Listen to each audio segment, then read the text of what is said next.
안녕하세요. 용시조입니다. 오늘 이야기는 중국 자동차 뉴스보다 어떻게 보면은 한국 사람, 특히 현대차 관계자들이 한테는 아주 뼈 아픈 그런 이야기를 좀 해보려고 합니다. 그러니까 잘 아시다시피 현대 기아차는 중국에서는 실적이 계속 부진하고 있는 상황입니다.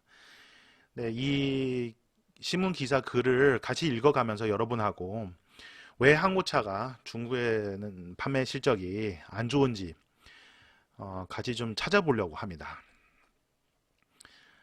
2020年车市年终报出炉，韩系车市场份额收窄至4.2%。 2020년 종반에 데이터에 따르면 한국차, 현대기아차죠. 중국 시장의 마켓 셰어는 4.2%까지 떨어졌습니다.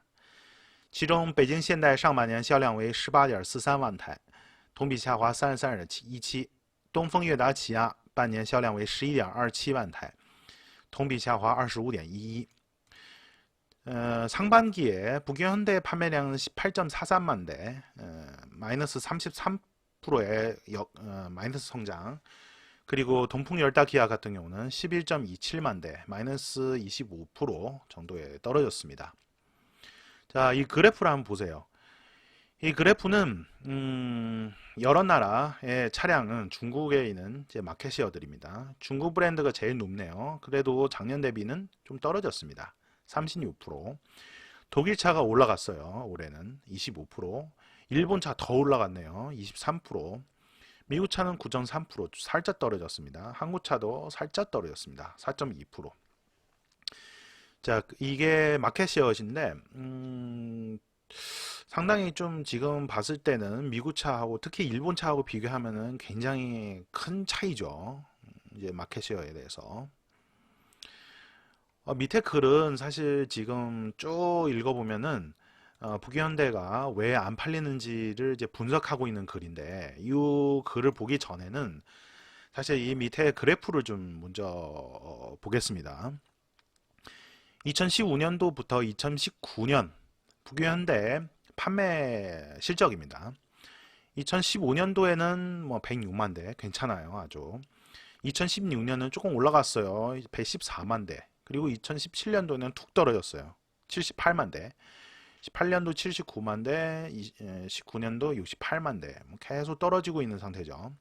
그리고 2020년도 상반기는 18만 대의 판매량을 봤을 때는 지금 아직 예측하기 이르지만 제가 봤을 때는 2020년도의 이제 판매량은 거의 40만 대에서 50만 대 사이가 되지 않을까 싶습니다. 또 2019년보다는 많이 떨어지는 수준이죠. 왜 그랬을까요? 자, 여기서 글이 긴데 핵심만 얘기하겠습니다. 게스코의 연구소에서 봤을 때는 北京现代主销车型全线萎缩，一方面与自主车型迅速崛起取代了韩系车一贯的性价比优势有关，另一方面也与韩系车近几年产品更新较慢，新车型推出较少有关。 자, 여기서 얘기하는 이유는 딱 두 가지입니다. 첫 번째, 로컬 브랜드, 중국 브랜드의 이제 빠르게 발빠른 이제 속도로 발전하면서 한국 차의 가성비를 넘어섰기 때문입니다. 자, 첫 번째입니다. 두 번째는 한국 차가 유 몇 년 동안은 신제품, 신차종을 런칭하는 속도는 너무 느리고 신차종이 없기 때문입니다. 자, 두 가지 이유를 이제 보고 있네요. 네, 이 두 가지 이유는 저도 어느 정도로 이해가 됩니다. 그리고 동의를 합니다. 그리고 여기서 사실 제가 얘기하고자 하는 거는 더 한 가지 더 있어요. 자, 보세요. 2016년도는 120만 대 거의 가까이 있는 실적인데 2017년도 왜 갑자기 80만 대도 안 되게 떨어졌을까요? 중고차가 금방 좋아졌을까요? 1년 동안? 그렇진 않습니다. 그리고 한국차가 갑자기 안 좋아졌을까요? 또 그렇진 않습니다. 2016년도 무슨 일이 있었냐? 사드죠. 사드가 굉장히 큰 영향을 줬습니다. 현대차한테. 물론 제일 큰 타격을 받은 업체는 롯데겠지만 한국차도 중국에서는 굉장히 큰 타격을 받았습니다. 이런 툭 떨어지는 현상은 일본 차의 판매에서도 찾아볼 수가 있어요.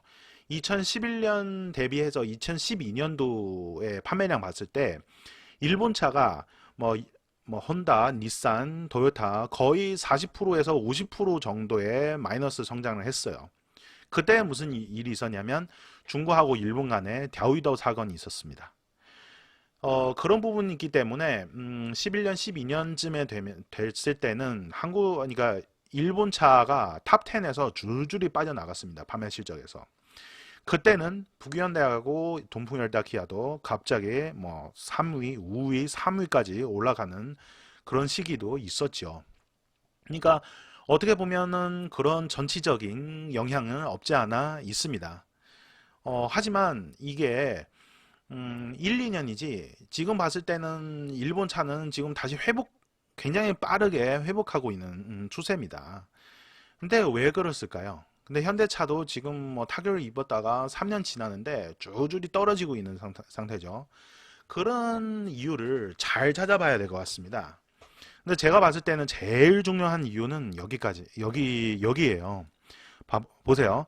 한국차가 요 몇 년 동안에 신제품을 개발은 너무 느리고 신차종 런칭을 별로 없다 하는 이유가 제일 중요하다고 생각합니다.